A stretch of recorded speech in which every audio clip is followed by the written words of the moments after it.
દિવાળી લોકોના નવા વર્ષને આદરણીય પ્રધાનમંત્રી શ્રીની આગેવાનીમાં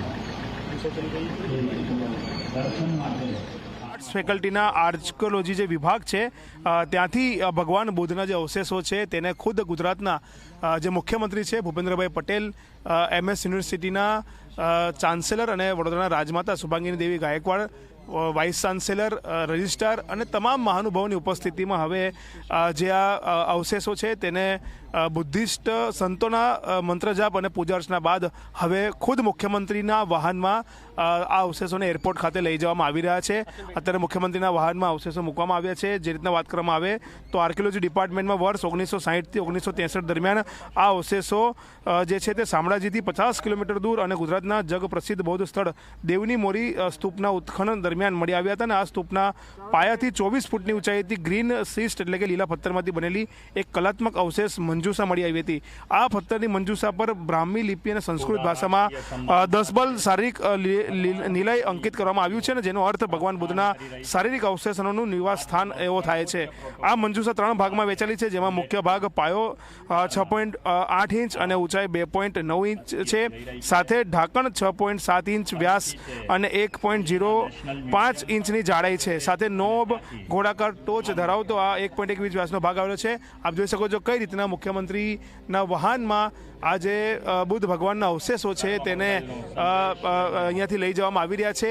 વડોદરા એરપોર્ટથી દિલ્હી અને દિલ્હીથી શ્રીલંકાના કોલંબોમાં લઈ જવામાં આવશે. ત્યાં દર્શન માટે મૂકવામાં આવશે. 4 થી 11 જે ફેબ્રુઆરી છે ત્યાં સુધી જે છે લોકો ત્યાં કોલંબોમાં દર્શન કરશે અને ત્યાર પછી ફરીથી પુનઃ 12 તારીખે આ ભગવાન બુદ્ધના અવશેષોને MS યુનિવર્સિટીના આર્કિયોલોજી વિભાગમાં અહીંયા લાવવામાં આવશે. આ મુખ્ય પંજુસાની જો અંદરની તાંબાની એક પેટી મળી આવી હતી, જેમાં રેશમી કાપડ, મણકા અને પવિત્ર ભસ્મ સાથેના કાર્બનિક પદાર્થો સચવાયેલા હતા. આ તાંબાની પેટીની અંદર ચાંદી અને તાંબાના મિશ્રણથી બનેલી અને તેના પર સોનાનું પડ ધરાવતી એક નાની શીશી પણ મળી આવી હતી. અને આ બોટલ નળાકાર આકારની અને સ્ક્રૂવાળા ઢાંકણવાળી છે, જેની સુરક્ષા માટે કાળી માટીનો ઉપયોગ પણ કરવામાં આવ્યો છે. હાલમાં આ પવિત્ર અવશેષોને વધુ ખરાબ થતા અટકાવવા માટે હવાચુસ્ત કાચના ડેસિકેટરમાં સુરક્ષિત રાખવામાં આવ્યા છે. અને આ અવશેષો પર સોનાનું પડ ચડાવેલી શીશી અને રેશમી કાપડને કપાસના નરમ પાયા પર રાખવામાં આવ્યા છે, જેથી તેના સંરક્ષણમાં કોઈ ખામી ન રહી જાય.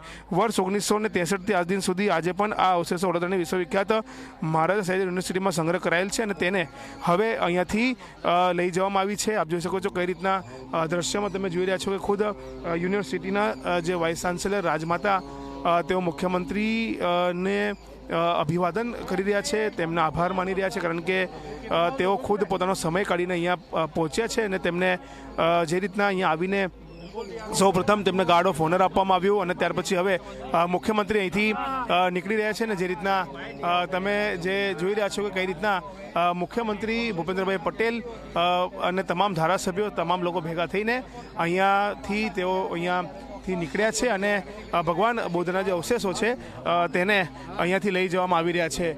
ખાસ કરીને વાત કરવામાં આવે તો આ ખૂબ એક વડોદરા માટે એક ઐતિહાસિક આ ક્ષણ છે, ઐતિહાસિક પળ છે કે ખુદ મુખ્યમંત્રી દ્વારા આ તમામ જે અવશેષો છે તેને અવશેષોને શ્રીલંકા ખાતે મોકલવામાં આવી રહ્યા છે. ત્યાં દર્શનાર્થે મૂકવામાં આવશે. અને અહીંયા હાલમાં હું તમને જે દ્રશ્ય બતાવવાની કોશિશ કરી રહ્યો છું કે તમે અહીંયા જે જોઈ રહ્યા છો કે ગાર્ડ ઓફ ઓનર માટે આ જે આખી ટીમ છે પોલીસની, તેમના દ્વારા ગાર્ડ ઓફ ઓનર જે છે તે આપવામાં આવ્યું. અને હવે ગાર્ડ ઓફ ઓનર પછી ભગવાન બુદ્ધના જે અવશેષો છે તેને વડોદરા એરપોર્ટ ને ત્યાંથી દિલ્હી એરપોર્ટ અને દિલ્હીથી સીધા જ શ્રીલંકાના કોલંબો ખાતે લઈ જવામાં આવનાર છે.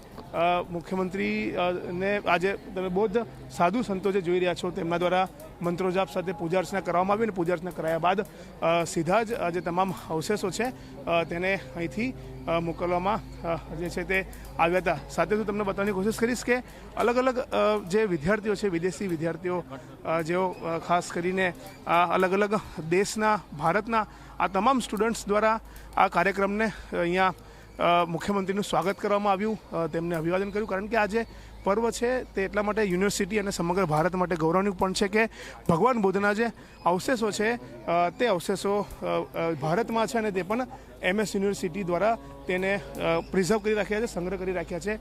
અને હાલમાં યુનિવર્સિટીના જે વાઇસ ચાન્સેલર છે ભણગે સાહેબ તેમની સાથે વાત કરીશું. ભાલચંદ્ર ભણગેજી છે. સર મુખ્યમંત્રી પોતે આવ્યા અને ખૂબ એક ગૌરવવંત પળ હતું આપણા યુનિવર્સિટી માટે कि श्रीलंका में આપણે भगवान बुद्ध अवशेषों मोकली सके. ये एमआर यूनिवर्सिटी के लिए बहुत प्राउड की बात है कि एमएस यूनिवर्सिटी के पास ये अनमोल सेवा था जो हमने विश्व के तमाम भाविकों के लिए भेजा है. अभी श्रीलंका जाएगा और वापस आएगा और एमएस यूनिवर्सिटी के लिए बहुत ही गौरवपूर्ण क्षण है. धन्यवाद. क्या कहेंगे, खुद गुजरात के मुख्यमंत्री यहाँ पर मौजूद रहे और उन्होंने पूजा अर्चना की और उनके मौजूदगी में ये वो खुद लेकर गए. यस, ये बहुत ही प्राउड की बात है कि माननीय मुख्यमंत्री जी ने यहाँ समय दिया, यहाँ आए और दर्शन करके प्राउडली हम हमारी तरफ से वो लेके गए. प्राउडली यहाँ सर जो है वो मुख्यमंत्री લઈને ગયા તે પ્રકારની વાત.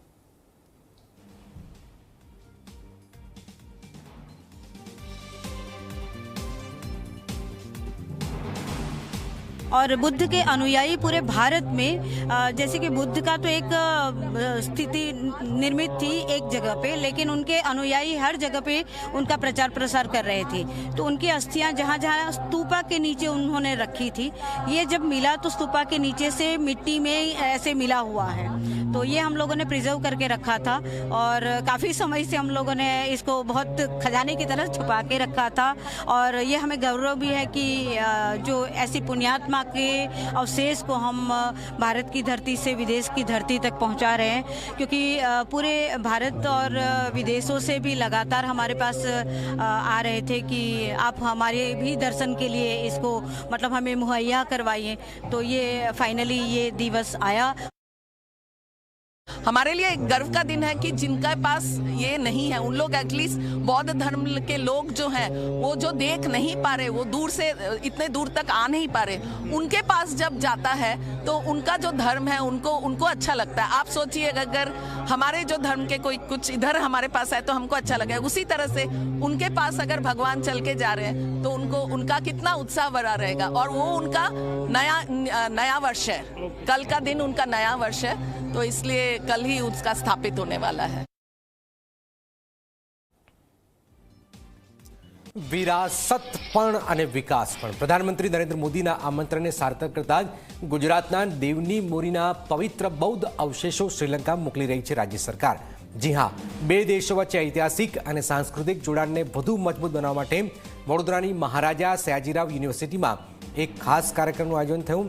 વર્ષ 1957માં પુરાતત્વવિદ પ્રોફેસર SN ચૌધરીએ સૌપ્રથમ સંશોધન કરીને ગુજરાતમાં બૌદ્ધ ધર્મની સમૃદ્ધિની સાક્ષી પુરાવતા મહત્વપૂર્ણ બૌદ્ધ સ્થાપત્યો અને અવશેષો શોધી કાઢ્યા હતા.